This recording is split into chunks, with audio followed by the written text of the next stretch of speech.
Hello and welcome to Mabinda TV. So now, the Ugandan President Yoweri Museveni has been elected for a seventh term. That's Ugandan President Yoweri Museveni. He has been elected for a seventh term. So what does it mean for Africa? What does it mean for democracy in Africa? Of course, Yoweri Museveni, when he captured power in 1986, he said the problem with African leaders was overstaying in power. But now the shoe is firmly on the other foot now. Yoweri Museveni is a 40-year-old running dictator. Of course, he says he will not allow Uganda to become like Libya. But then, is there no other leader in Uganda apart from Yoweri Museveni? That is what we must ask. Is there any other leader in Uganda apart from Yoweri Museveni? When you hold some elections, basically, where the president controls the military, controls the army, controls the police, controls appoints the electoral officer. Of course, you will get an incumbent president winning by those margins, winning by 71%. Yoweri Museveni says there's no opposition in Uganda. That is what President Yoweri Museveni says, that there is no opposition in Uganda. So what does that mean? That means that he sees that Bobby Wine does not have alternative ideas to governance in Uganda. And I think what we have in Africa really is not liberal democracy, it is plural democracy. So what does it take to beat an incumbent president in Africa? I think according to the Daily Nation newspaper columnist, that Daily Nation is the largest circulating newspaper in Kenya. The Daily Nation newspaper columnist Mutuma Maziu says that in Africa, in order to beat an incumbent president, you would not only have to win, but by millions of votes. That's what Mutuma Maziu said. You don't have to win as an opposition candidate. You must buy the ruling candidate by millions of votes. That's how you win elections in Africa. And I think and that is what opposition leaders have the odds stuck against them. You can imagine Museveni, someone who says that Uganda should not die of diseases such as malaria, of diseases such as diarrhea, communicable diseases. He says that Uganda should only die of natural causes. So you can imagine the kind of foresight he had as a leader, that is Yoweri Museveni. You can't imagine the kind of foresight he had as president, basically over uplifting every Ugandan. Yoweri Museveni says he is surprised by the number of Ugandans that have never touched a million shillings. That is what Yoweri Museveni says, that he is surprised by the number of Ugandans that have never touched a million Ugandan shillings. That's about $200. So you can imagine the poverty rate in Uganda, basically where 78 over 70% of Ugandans have never touched $200 and above, and that calls for that's a huge poverty rate in Uganda. So of course, the question always for Uganda is that should they celebrate that they are not a broken nation such as maybe Somalia, or should they mourn that they are not an Asian tiger such as Singapore, Malaysia, South Korea? So basically, I think right now, Yoweri Museveni is going to go for his seventh term, and I will not be surprised by the time he is done with his term in 2031, he will be 86 years old. So basically, I will not be surprised if he runs again in 2031, where he will be going to 87 years old. So basically, Uganda now is Yoweri Museveni's kingdom. That's what we should know right now. Uganda is Yoweri Museveni's kingdom, and there is nothing you can do about it. Of course, the international community is going to try and not be too like the United States. It is not going to be too hard on Uganda, because now also democracy in America is slipping by. Of course, now Donald Trump is also an authoritarian. So basically, this authoritarian, that is Yoweri Museveni, he is going to be on his seventh term as president, and that's something we must interrogate. how can we improve democracy in Africa? How can we improve democracy in Africa? Does the vote in at the ballot box, is it the same vote as the one that is announced by the Electoral Commission? That's what we should be interrogating. Is the vote on the ballot paper, on the ballot box? What happens in the polling booth? Is it the will of the people reflected by the national results? For the most part, the down the ballot vote always is good. The down the ballot vote, the vote for the member of parliament, MP, the vote for the mayor is always maybe above reproach. But then the vote for the president is always marred by irregularities, and that is why I think that Yoweri Museveni just has to know that in Africa has to know that the essence of a great dancer isn't leaving the stage while applause from the crowd is louder. That's what Museveni has to know, that the essence of a great dancer isn't leaving the stage while applause from the crowd is loudest. The African big man dictator waits until the crowd has stopped clapping or left the auditorium altogether before they can be hounded out of the stage. Look at what happens in countries where the dictator falls, and I think this is something to the African dictators.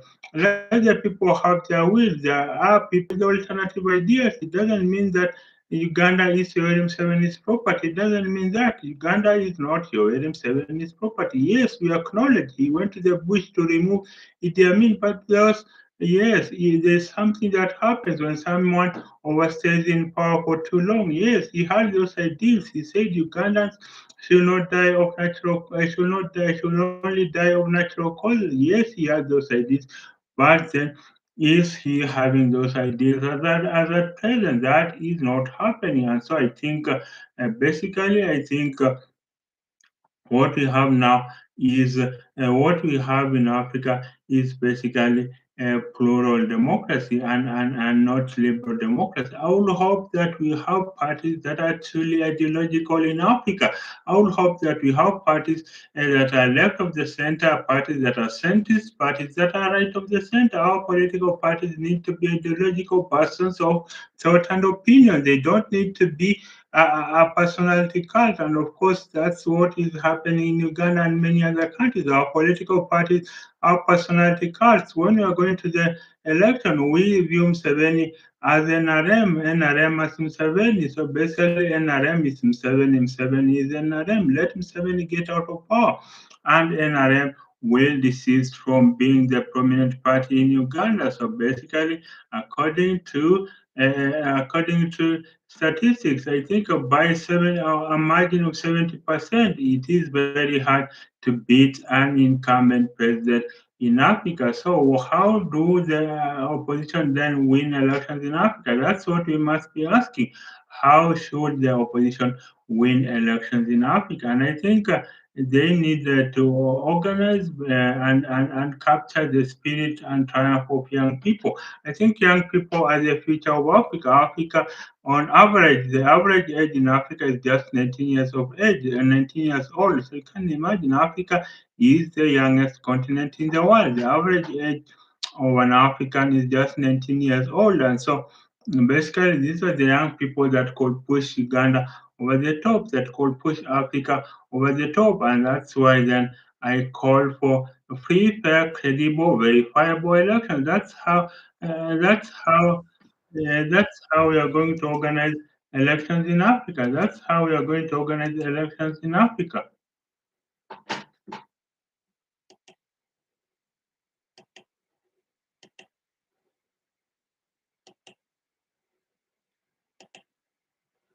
That's how we are going to have elections in Africa. And I think if we have free, fair, credible, verifiable elections, that's how then Uganda is going to be on the right prospect. That is how Uganda is going to rise above everything else. And I think when we have credible elections in Africa, then the elections will reflect the will of the people, and then we will not have all these military juntas coming up. We will not have all these military juntas coming up, so that then we will have these military juntas, remember, they come up in countries such as Mali, Niger, Burkina Faso. They come up because people have lost hope in the electoral process. And you can see when the government is overthrown, they come up in the streets and they cheer the military junta. Of course, sometimes the military junta then will descend on the freedoms of the people. And I think for African dictators, they take away our political freedoms, but then they also don't give us economic freedoms. You can't see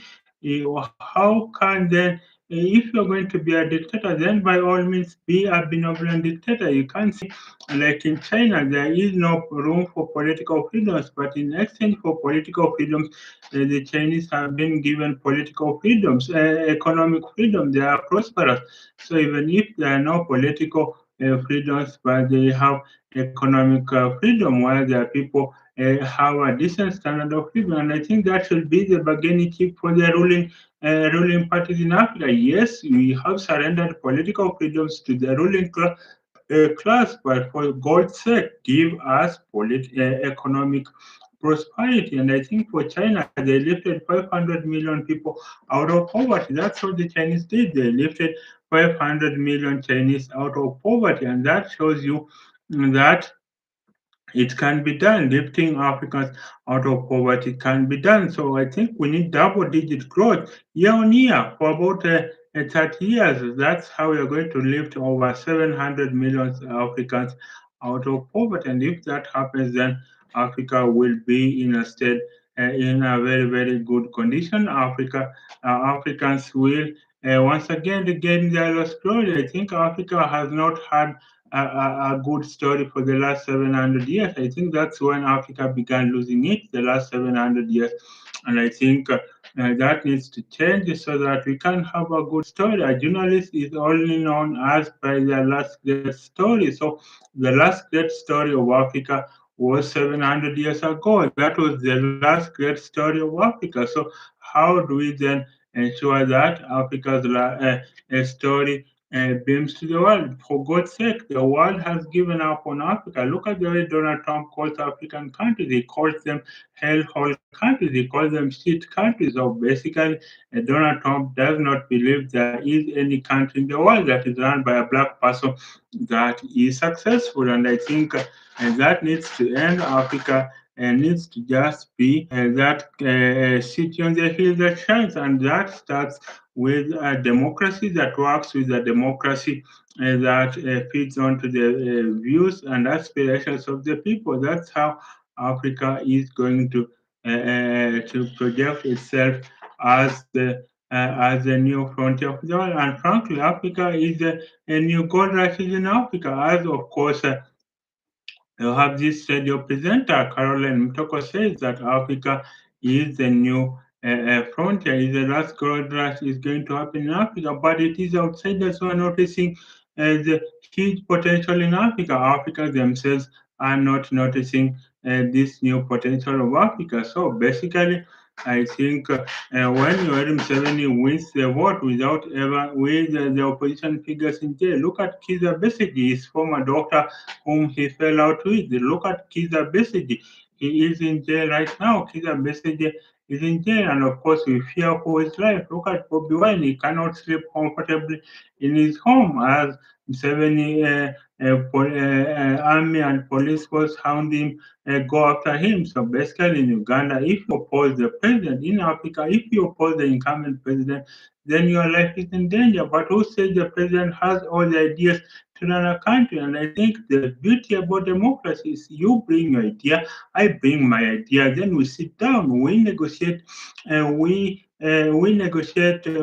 debate over those ideas, and then we sharpen those ideas. So then what emerges is a set of ideas that are truly the best, that are going to run this continent. And I think that's how we are going to, that's how to run Africa. Otherwise, if you think you are the only one who has the best ideas to run Africa, then basically I think you are misplaced. And there's something about power that if you stay too long in power, there's something that's to you. And I think really the underlying theory of presidential term limits is that it is better to truncate the rule of a saint than elongate then extend the reign of a despot. That's just the underlying theory of presidential term limits. That is, it is better to truncate the role of a saint than extend the reign of a despot. That is how you are going to have an Africa that's how you're going to have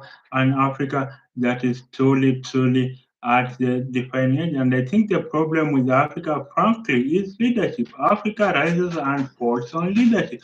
Look at all over Africa. Our problem is leadership, lack of leadership. That's the problem with Africa, lack of leadership. Everything is there. Look at DR Congo, $30 trillion worth of mineral deposits, but absolutely poor because of a failed leadership that doesn't stand up to the West and assure the people of economic prosperity. Look at all these countries that are mineral rich but are having that truly have no leadership to inspire a generation. So the problem of Africa is largely leadership, and that's why I will hope that Africa has a leadership that truly I hope that Africa has a leadership that truly looks out for the interests of Africans, and that's how Africa is going to develop. That's how Africa is going to be that shining city on the hill that everyone looks up to. And I think when that happens, then Africa is going to be that is going to shine. We can't be a $500 trillion economy. We can't be a $200 trillion economy. It can't be right now. We are apparently $1.5 trillion economy. So basically, we are out of this game, and so we need an Africa that grows by leaps and bounds, so that then we can assure prosperity for our people. So that's it for now. Bye for now. Till the next episode. Bye for now.